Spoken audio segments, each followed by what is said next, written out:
Let's get it. Yes, sir. You know what's going on. Maleman on Denver's Urban Alternative 104.7 The Drop. And today we've got a very, very, very special guest in the building. I'm talking Grammy-nominated lyricist, a true storyteller. She got all the bars, you know what I'm saying? In the studio with me today, I'm going to give her flowers. We're going to let her fix her crown real quick, you know what I'm saying? Rapsody. Not just Rapsody, though. We've got Jules, you know what I'm saying? The producer, the creator of Passing the Crown. We've got Randi, choreographer, breakdance extraordinaire. We've got Monique, co-creator and producer of Passing the Crown, in the studio with me today. Ladies, how y'all feeling? What's going on? We good. Fantastic. Okay. Feeling good. Look, I'm gonna go around the board with this one because I like to check, do a check-in with all my guests. Mentally, physically, spiritually, emotionally, really, honestly. How are y'all feeling? Starting with you, Rapsody. Gratitude and joy. Okay. Yeah, every day. That's what's up. I'm great. And correction, a Grammy award winning. Grammy award. My bad. Yes. Let her fix her crown. Let's give her flowers. Grammy award winning Rapsody in the building. And I'm glad. I love that. I love that for you. I'm happy that you're doing really well. You're shining. You know what I'm saying? We you're all glowing. shining, man. Facts. Big facts. Even through all the craziness of the world, you 'cause it's wild out gotta here. still find some root and joy. Yeah. That's why our people have survived the way we have. Yes. So we happy to be here with you. Thank you. Man. Thank you. Jules, what about you? I'm feeling on purpose in my purpose. And that keeps me really grounded, and it keeps my feet on the ground Yes. while I feel like I'm in my time of ascension too. So Yeah. Okay. That's how I'm Love that feeling. for you. Let's go. Let's go. Randi, what up, though? Talk to me. How you doing? I am feeling overwhelmed in a beautiful way. That's good. And sharing space with all Thanks these for the women honesty, feels too. like a week of collaboration over competition. And it's been a really beautiful experience. Yeah. Heck yeah. Monique, what up, though? What up? What up? What up, though? I'm feeling very joyful. I'm also feeling overwhelmed, but in the most beautiful ways. It all comes together, and then you see why you do what you do. And so just the gratitude of being here with these incredible women that I call my friends, my sisters, and yeah, we about to rock it out. Let's go. Let's get it. I really love that for y'all. Y'all look good, too, by the way. You know what I'm saying? It smell like Cinnabon in here. It's a whole lot of beauty and joy and a lot of greatness going on in this room. Let's holla at you, though, Rapsody, real quick. Like, if you can talk about a little bit of the mental health side, because not only are you, like, just a voice in hip-hop, you're one of the most powerful voices in hip-hop. You know, not just male, female rapper, the most powerful voice in hip-hop, one of the most powerful voices. So, like, but you also advocate for mental health. So, like, what role does hip-hop play in mental health? What would you say it plays? It's a safe space for us, to be, to speak, to release, to pour out, to celebrate. I always love hip hop because it didn't matter what you did. You don't have to rap. You don't have to sing. You could dance.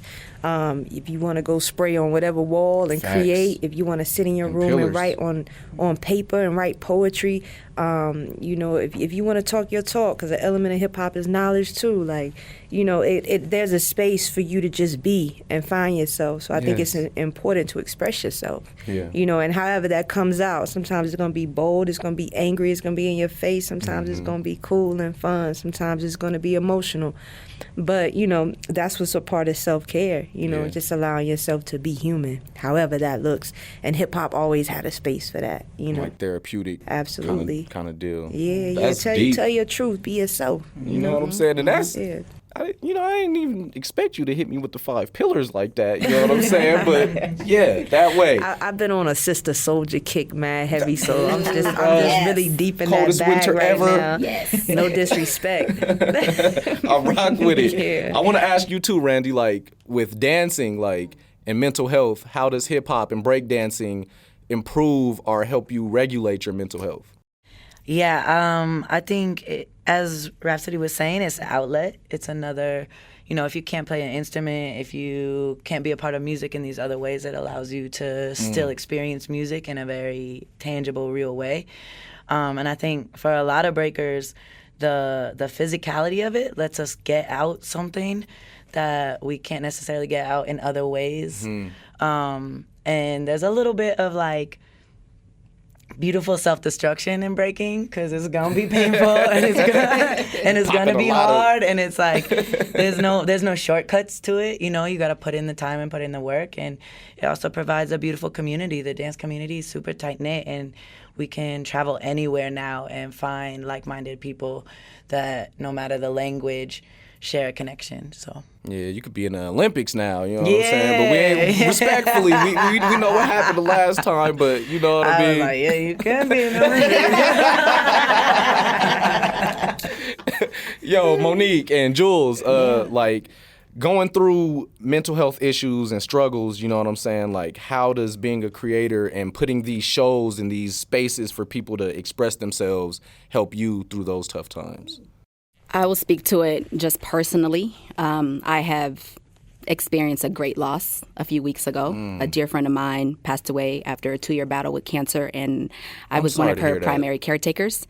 For me, being able to still move forward in this after that is the beauty of what music does for me and what I know does for the world. And if it wasn't for music, if it wasn't for my sisters here, who knows where I would be right now, truly, because loss can feel really crazy. But it's like being able to tap into the joy of music, being able to tap into knowing that you're creating something that is going to change other folks' lives. They're going to experience this and say, wow, whatever they're going through, they will be able to find some level of peace and joy from what they experienced with us on stage. And that means more than the grief that I'm holding right now, because I know that my friend would want me to continue to push. She was such a supporter of this show, and she got to actually see the show last year in New York when we premiered at Lincoln Center. And so just personally, that's where it sits for me in my spirit in terms of like mental health and the connection with music and art. That is beautiful. And again, sorry for your loss. Thank you. You rallying for real. Like, shout out to you. Keep doing your thing and keep your head up. Thank you. Jules, you want to speak to it a little bit? No, please. I would love to. I think one of the beautiful things about being a creator is that it's not just about the work, it's about the space.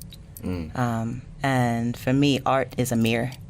And I've been actually wanting to tell Rap this, but when Monique was moving through this space of grief and loss, we were trying to decide who was going to work on which arrangements. And I tell you, there's something very kismet about your work in the world and how on time you are at all times, and you don't even know like the impact of that. But when you release Please Don't Cry, I'm like, you really set a lot of people free, and it became a space of healing. And when Monique was moving through this space of grief, and we were trying to decide who was going to write what, I called her and I said, I know you're hurting, but I said, just listen to Faith. And I said, that's the first record that you're going to score to. I said, I want you to allow yourself the space to like be healed and be set free, and to just put whatever down you need to put down. But I said, I feel like it's gonna be super cathartic for you, because I was like, Rap is talking to you right now. And it was the very first string arrangement that we actually wrote for this show was Faith. And I want to thank you, because that mental health it can look a lot of ways for a lot of different people. I think especially for women, and particularly for Black women, we carry a lot. And in this moment in time, like, I needed to be able to hold my good sis up, and it was art was the vessel that allowed me to say, hey, this is the medicine that I think you actually need right now. Because medicine can look a lot of ways, the healing can look a lot of ways and come from a lot of different places, and art is always available to us. And when you make a record, that's forever. That's a medicine we can always come back to. Y'all, I'm not crying. I'm not crying. I am not crying. You're crying. I have goosebumps. Damn, that is so deep. Thank you for sharing that. Rapsody, passing the crown. Why is that important, especially in today's age? You know, we've got a lot of new female rappers out there. You've been doing your thing for a while. You're going to continue to do your thing. But, you know, somebody put you on, and you're going to put millions of other rappers on. Why is passing the crown so important, especially today in, you know, the hip-hop world, especially for women? That's how we keep each other going. That's how we evolve. We aren't put on this earth as vessels to hold information, to hold inspiration, to hold our experiences. You know, these are all codes that we give to each other. So, you know, each individual evolves in their own way, and they have direction. You know, they have inspiration. Like, that's just God. You know, that's the foundation of all of this. I just got back from a trip from Africa, and it, you know, it just. And you didn't take me with you? I'm so sorry. That's crazy. Everybody went with me. If I was there, My bad. everybody It was went my with fault. me. I missed the trip. Yeah, My bad. right. I did. See, it's a lot going on in this world, but that's crazy though. That's diabolical. But it's, you know, like Erykah Badu is one of my greatest inspirations, and she always says that, you know, she says I'm an improvement of my mother's design, and my daughter is the same way. But I think that is more broad and sometimes even just our blood family. You know, we're all an improvement. You know, I am who I am because of the walk musically, especially of Lauryn Hill and Queen Latifah and MC Lyte, and Sister Soldier and Maya Angelou and Felicia Rashad and all these amazing women. You know, so it's my duty, you know, to walk in truth and do what I do and widen the door for the next ones, you know. So that's why it's important. Like, you know, who wants to hold the crown? You know, like we all got crowns. We all put jewels in each other's crowns. You don't lose your crown, but you definitely pass it on. You know, so it's up to us to take care of the next ones. You know, we can't take none of this with us. That's facts. That's facts. And with that being said, do you feel like hip hop is in good hands with? I kind of want to speak towards like the female rap side, because you know y'all killing the game right now. The hardest rappers in the game right now, respectfully, are the females, the women. They holding it down, the queens of hip hop. Do you think it's in good hands? I do. If we talk about it culturally, there's so many women that you don't see on your TV and radio, and they're holding the culture. I don't confine hip hop to a box. A black box, your phone, your TV, your radio. The culture is so much bigger and deeper than that. It aligns with a conversation I was having on tour with a good friend of mine who's an activist in LA.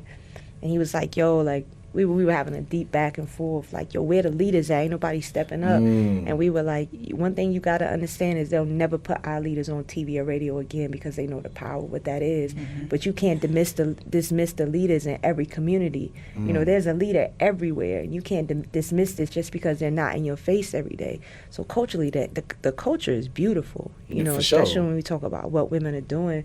But again, like, just the representation of so many women, you know, speaking their truth, speaking their story. As long as they're walking in truth, no matter whatever that story is, if it's yours and you're doing something that's real and authentic to you, that's what hip hop is about. You know what I'm saying? So I'm excited about it. That's what's up. Yeah. That's deep. That's facts. And it gave me goosebumps a little bit. Do you think there's a real, true sisterhood though, like with the women rappers and so many different artists doing whatever it is, whether it's, like you said, whatever walk of life, the story you're telling, you know, your truth. Do you feel like it's a true sisterhood in the rap game when it comes to our queens of hip hop? I mean, it seems that way. I can't speak of anybody else's experiences that I don't It seems that way? Or again, I can't speak on anybody else's experience but mine. But right. The way it looks is, you know, I see a lot more collaboration than when I was coming up. Facts. It was one seat and everybody was fighting for the one seat, and I was never about that movement. But you know, I definitely have a strong sisterhood, one that I've never had in any other time period that I came up. You know, and it stretches across generation. You know, I have a direct line to Queen Latifah, to MC Lyte, to Erykah Badu. You know, I speak to Lauren from time to time. Baby Tate, Lady London, the Kaylee 47. Me and Cardi, she supports. Though we don't talk to each other, she supports. So to me, it's a beautiful time. You're going to get your cattiness, and we know the powers that be are always going to push those narratives to the front. But I think there's a beautiful sisterhood, and it stretches even beyond the mic. You know, if we talk about creatives, if you see like a Issa Rae working with a Doechii, or like the sisterhood is beautiful. Like, you know, in all arenas, film, TV, sports. You know, women have always been the forefront of you. Like, you know, we gonna make it happen regardless. So look at this. I'm just saying. Look at y'all. Like, you know, so from my lens, that's the truth that I see. You know, and that's all I can speak on. That's beautiful. And I just wanted to, you know, get that from you because, you know, like you said, you've got these direct lines and you've worked with so many people and you have the insight on what the game looks like today. So I just kind of wanted to pick your brain on that, and I appreciate that answer. Now I'm going to put you on a hot seat, though. And this is my last question. Put you on a hot seat. Top 5 new female rappers in the game right now. Give them to me, Rapsody. Everybody's dope, bro. Everybody, no, I need 5 though, please. Give me 5. Your top 5, your opinion. I'ma just name people. That's good. That's cool. To me, it ain't about a top 5. Right. To me, like our favorites, or who you listening to, whatever you want to call it. Doechie's dope. Doechie. I've always loved LaKaylee 47. She's like one of my favorites. Like, she's such a child of Missy. From her visual creativity Missy to her the lyrics go-to. to her singing to who she writes for, production. Lady London's ill. She's crazy. Man, who am I missing? There's so many I'm drawing. I know. Free, like, That's the hot seat everybody, question. Sims. I was just gonna say Lil Sims. goes My crazy. sis, Little Sims. Yeah. Lil Sims. She's killing it, and I love that what she's done on an international play. There's somebody in South Africa, Queen Zulu. I think I said her Queen name Zulu. right. Yeah. I got hip to her when I was over there in Johannesburg. She's fire. To me, it's intercontinental. Yeah. Man. That was 5. So I got, hey, that was solid too. But you can keep going though. You can put us on. But no, for real, I really, ladies, all of you, thank you for what you're doing for the culture, for the community. Passing the crown is super important. Rapsody, thank you for putting out the music you put out, advocating for mental health. One of my favorite songs is Loose Rock. You got real personal on that, and a lot of people in our community are going through those type of things, caregivers and all kind of things. So that, like you said, Jules, like that sets a lot of people free. So we appreciate you setting us free and being vulnerable, being creative, and putting the stuff you putting out into the world. We picking up what you putting down, and we thank you for it. Thank you for sure. receiving the art and for y'all supporting it. For sure. You already know. Yeah, when you DM me, it was easy for me to come up here. Like, That's what's up. I ain't even think about it, Shoot, you miss 100% of the shots you don't take. He said, we're a black station and we play you. You didn't even have to say we play you. Black, we out there. Keywords. And not only play you, heavy rotation. It ain't just every now and again. No, it's we rock with Rapsody, and that's how it should be. You know what I'm saying? Thank you for what you do, and thank you for coming through, kicking up with us at the drop. You know what I'm saying? And you have a home here. Whenever you in town, pull up. Whenever you go back to Africa, let me know, because that's crazy that you didn't take me on your last trip. But Why you call yourself Mailman? So my name is Tamil, and I didn't even create this nickname. My mom and my dad was just like, well, okay, I'm gonna tell you the story. Here we go. My dad said he had a dream when he was in like 6th or 7th grade, and he was like, my son came to me in a dream, and he said his name is gonna be Tamil. And he knew from then, I'm gonna call him Mailman, like Tamil man, that's Mailman. And then here I am. Wow. So that's where it came from. That's so a cool name. I appreciate it. I couldn't. I would have been a little stomach ache or something if I created my own nickname. But Mailman is cool. I like Mailman, and that's what everybody's calling me. My family. I have cousins and stuff that don't even know my real name. Like, I thought your name was Mailman. Bro, it's Tamil, but. Yeah, so what's the family name? Cool. All right, let's end it on one woman you would give the crown to. One woman I would give the crown to? Pass the crown. I would pass the crown to my daughter. So like I said, I have she's not a newborn. Again, she is my queen. But Torah, her name is Torah. And, that's the Hebrew Bible, like for Judaism, the Torah. And she's the law, So if I could pass the crown to anybody, even if they already took it and I could just pass it back to them, it would be my daughter. That's beautiful. Yeah. Man, shout out to Queen Torah. Queen Torah, man. And shout out to Rapsody, shout out to Jules, shout out to Randy, shout out to Monique. It's Mailman on Denver's Urban Alternative 104.7 The Drop. We locked in till 7. Don't move.